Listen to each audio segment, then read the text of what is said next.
Hello बच्चों, last class में हमने डिफरेंट स्टेट ऑफ मैटर में कुछ प्रॉपर्टीज स्टडी करी थी। उसी को हम कंटिन्यू करते हैं और नेक्स्ट प्रॉपर्टी देखते हैं। नेक्स्ट प्रॉपर्टी हमारी है डेंसिटी। डेंसिटी का मीनिंग समझ लेते हैं हम। डेंसिटी क्या होती है? डेंसिटी की अगर डेफिनेशन देखें, that is mass by volume. Mass पर वॉल्यूम। मास को हम मेजर करते हैं ग्राम या किलोग्राम में। वॉल्यूम हम क्यूबिक सेंटीमीटर में लेते हैं या मीटर क्यूब ले सकते हैं या मिलीलीटर में ले सकते हैं या लीटर में ले सकते हैं। क्लियर? अब यहाँ पर यूनिट हो गया, इसका फॉर्मूला हो गया। अब डेंसिटी को हम एक सिंपल लैंग्वेज में समझते हैं कि डेंसिटी का मीनिंग क्या होता है।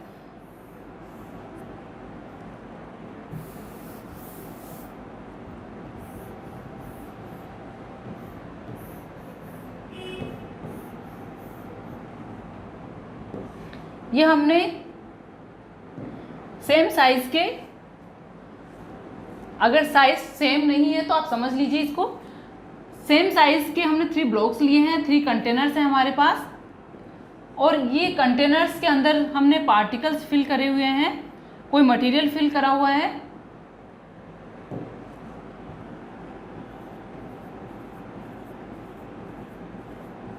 जिस कंटेनर के अंदर पार्टिकल्स पास पास होते हैं, क्लोजली पैक्ड होते हैं,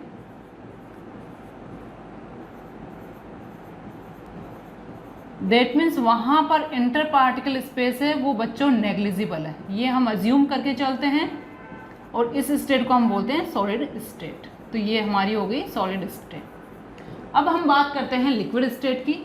लिक्विड स्टेट के अंदर जो पार्टिकल्स है थोड़ा सा एक दूसरे से फार होंगे और इनके बीच में इंटर पार्टिकल स्पेस होगा, और यहाँ पर इनके पास कुछ काइनेटिक एनर्जी भी होगी जिससे ये मूवमेंट कर सकते हैं। अब बात करते हैं हम गैसेस स्टेट की। तो गैसेस स्टेट के अंदर पार्टिकल्स देखेंगे आप तो इस तरह से आपको इनके बीच में जो पार्टिकल स्पेस है वो बहुत ज़्यादा मिलेगा। रैंडमली ये मूव करते हैं, काइनेटिक एनर्जी इनके पास हाई होती है। अब आप देखिए, आपने तीनों सेम टाइप के कंटेनर लिए हैं और उनमें पार्टिकल्स के नंबर आप देख सकते हैं। यहाँ पर पार्टिकल्स के नंबर मैक्सिमम है। ये आपका सॉलिड स्टेट, ये लिक्विड स्टेट एंड ये गैस स्टेट। यहाँ पार्टिकल्स लिक्विड में सॉलिड के कंपैरिजन में लेस हैं एंड गैस स्टेट में नेग्लिजिबल कह सकते हैं। ये दोनों के कंपैरिजन में बहुत कम अमाउंट में पार्टिकल्स हैं। हम इसको इस तरह से भी समझ सकते हैं कि आपने ग्लास लिया है, ग्लास के अंदर सैंड फिल कर दी या शुगर फिल कर दी या आपने सॉल्ट फिल कर दिया है। सेकंड ग्लास में आपने वाटर फिल किया हुआ है और थर्ड ग्लास आपके पास बिल्कुल खाली है।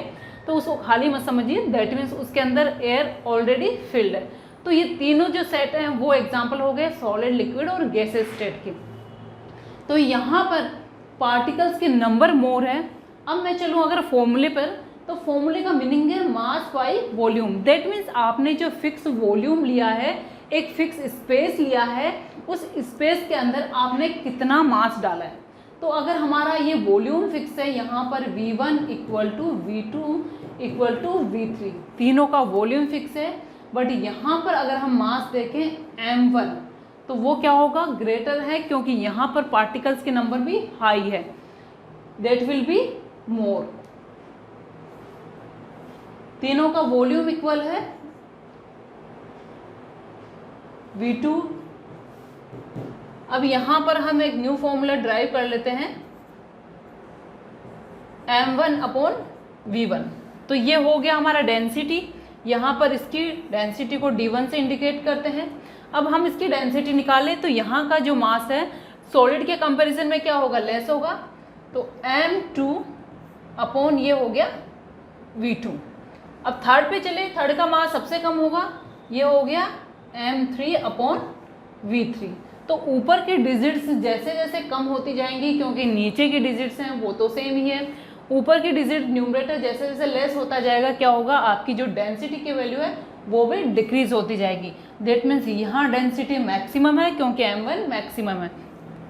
यहाँ डेंसिटी सॉलिड के कंपैरिजन में लेस है क्योंकि मास भी यहाँ पर लेस है। और अगर हम बात करें गैसेस स्टेट की, तो यहाँ पर डेंसिटी सबसे कम है क्योंकि यहाँ मास भी सबसे कम है। तो ये हो गया तीनों स्टेट की जो डेंसिटी है उसका ऑर्डर। आई थिंक आपको समझ में आ गया होगा. तो you can put directly now the density maximum in solids, maximum in solids due to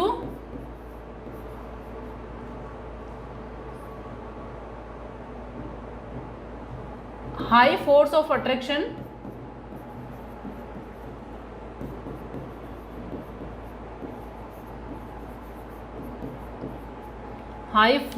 attraction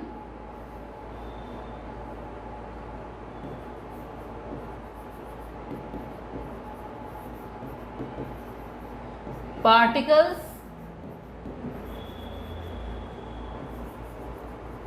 closely packed in a fixed volume with negligible space. Clear? तो ये रीजन हो गया इसका. अब यहां पर हम इसको इरेज कर देते हैं.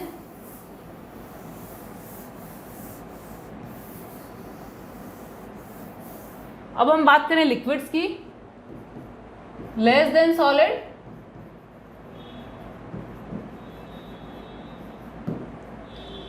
Because particles less closely packed as compared to solid in same volume या fix volume.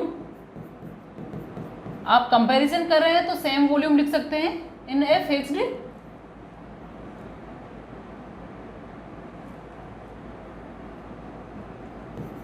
volume. And now in gases density is very less because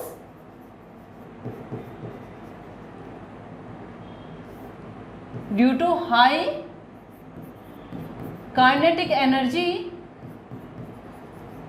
particles are free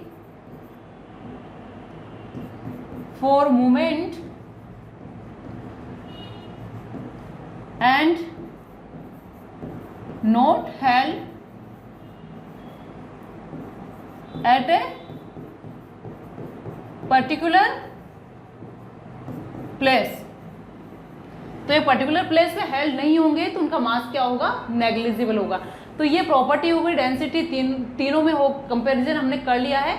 now next property हम देखते हैं जो कि gases के लिए है. हम चलते हैं, कुछ प्रॉपर्टीज हैं जो गैसेस या लिक्विड गैस या लिक्विड्स के अंदर सोलो होती है, लाइक फ्लूइडिटी.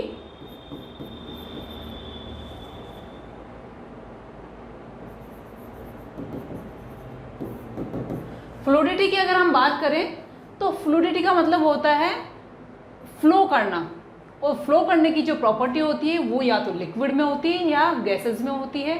ये प्रॉपर्टी सॉलिड्स के अंदर नहीं होती है. तो fluidity means property to flow.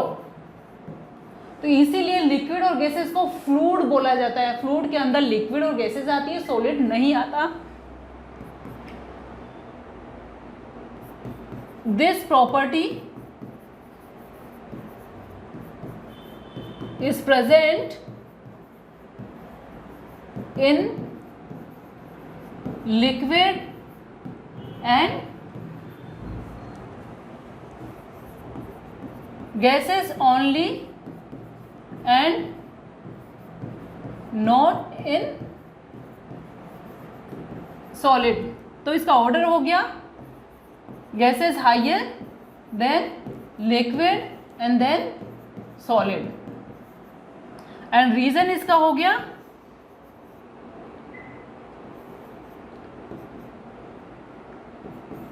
due to negligible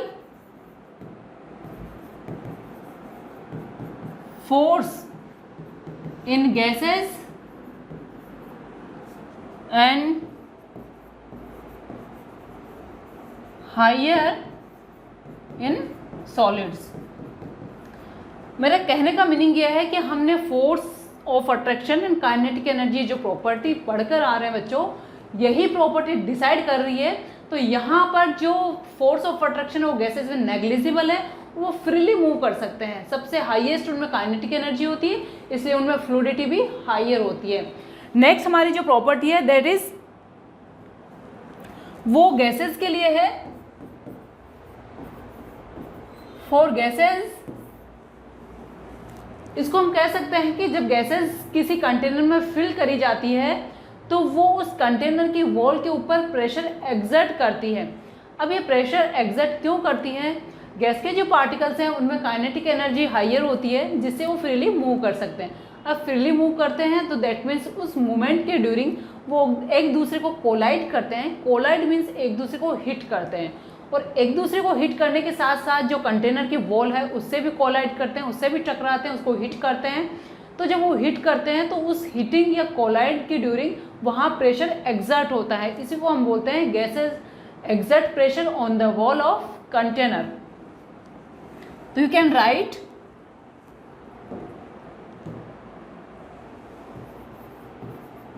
gases exert pressure on the wall of container.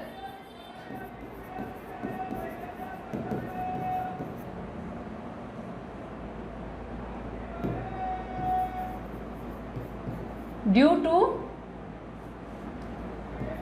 which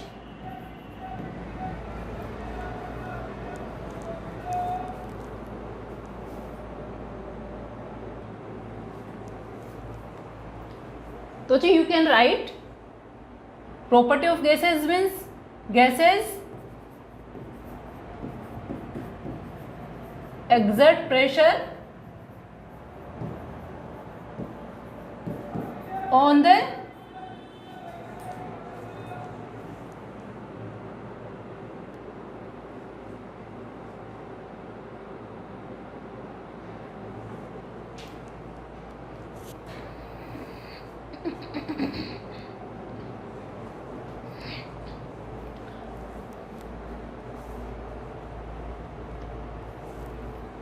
you can write gases exert pressure on the wall of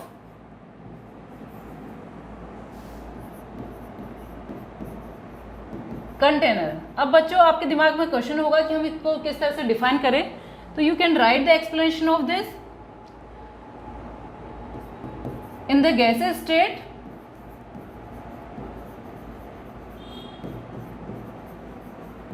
particles move in all directions freely and with high speed भी लिख लीजिए इसमें, क्योंकि उनकी kinetic energy high होती है तो speed भी हाई होती है, with high speed।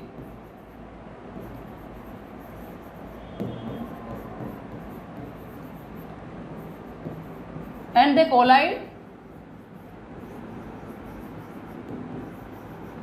to each other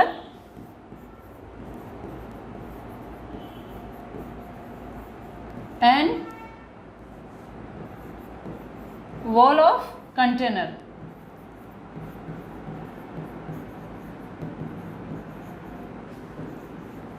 Due to which they exert force on the wall of container.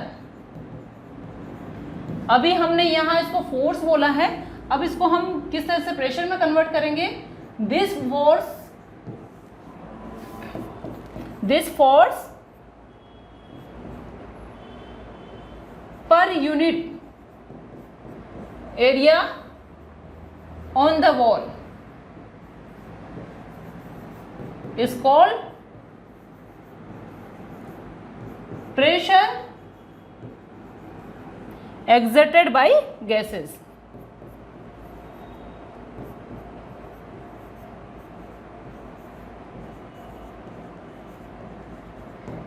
Clear? तो ये different property of free states हमने कर ली है बच्चों। अब नेक्स्ट टॉपिक जो हमारा है वो प्लाज्मा स्टेट हम देखेंगे।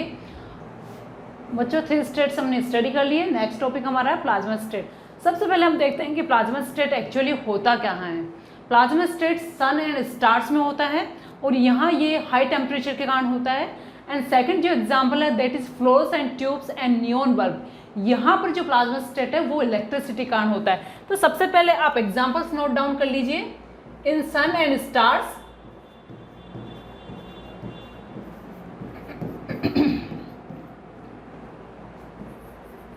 Due to high temperature and second है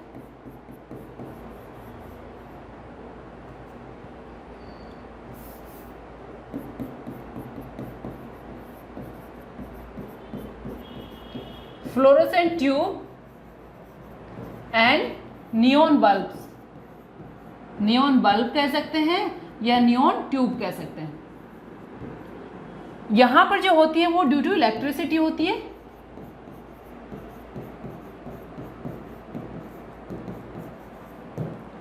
क्लियर? अब देखते हैं कि एक्चुअली प्लाज्मा स्टेट होती क्या है जो इन्हीं कुछ एग्जांपल्स में बनती है। तो बच्चों प्लाज्मा स्टेट एक्चुअली क्या होती है कि इसमें जो गैसेस स्टेट है वो हाई टेम्परेचर के कारण इसके जो इलेक्ट्रॉन्स है वो आउट हो जाते हैं और इलेक्ट्रॉन आउट होने के बाद हमें क्या मिलता है, आयनाइज्ड पार्टिकल्स एंड इलेक्ट्रॉन्स। तो उसका जो मिक्सचर है वही उसे ही हम बोलते हैं प्लाज्मा स्टेट। अब यहाँ इलेक्ट्रॉन निकलने का मतलब हमने एटम की स्टडी अभी नहीं करी है, पर अगर हम एटम का एक एग्जाम्पल सेट करें, एटम के सेंटर के अंदर पॉजिटिवली चार्ज प्रोटॉन्स होते हैं और आउटर शेल्स होती हैं जिसमें इलेक्ट्रॉन्स होते हैं। और यह आपके अपकमिंग चैप्टर्स में आप स्टडी करेंगे नेगेटिव चार्ज। दोनों पे अपोजिट चार्ज है तो यहाँ पर फोर्स ऑफ अट्रैक्शन होता है। इस फोर्स ऑफ अट्रैक्शन को ब्रेक करने के लिए एनर्जी रिक्वायर्ड होती है। तो ये एनर्जी हमें इलेक्ट्रिसिटी एंड यहाँ हाई टेम्परेचर से मिलती है।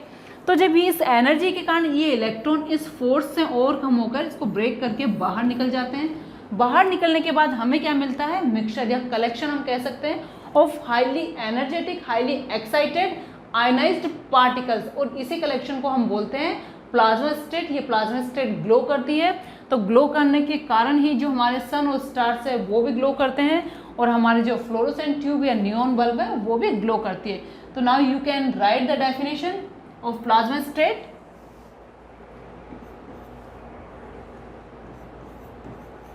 Due to high amount of energy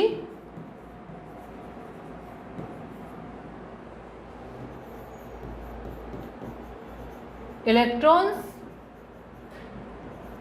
come out from shells and positive charged ion and negative charged electrons are obtained।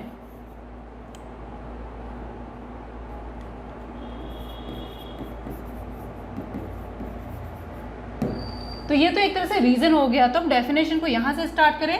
Plasma is a collection of, plasma state is a collection of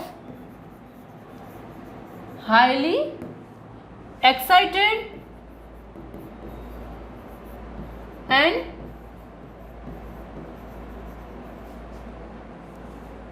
energetic ions and this state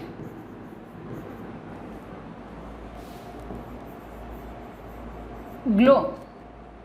तो ये हो गई हमारी definition. This is the collection of highly excited ions, highly energetic ions. Example हमने कर लिया है। अब बच्चों नेक्स्ट वीडियो में हम देखेंगे कि जो स्टेट ऑफ मैटर है उनको हम एक दूसरे में किस तरह से इंटर कन्वर्ट कर सकते हैं।